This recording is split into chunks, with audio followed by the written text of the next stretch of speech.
ቀላል የጨጨብሳ አሰራር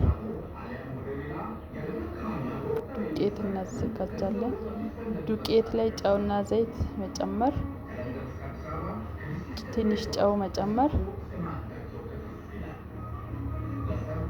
ዘይትም ትንሽ መጨመር፣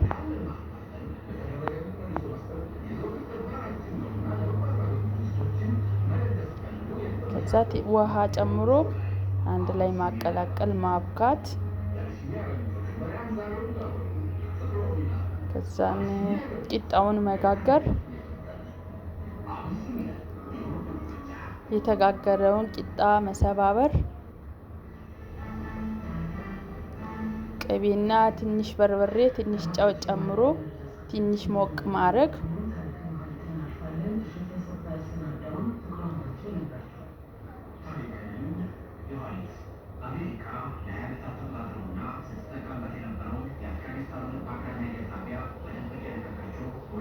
ሰባብረን ያዘጋጀነውን ቂጣውን መጨመር።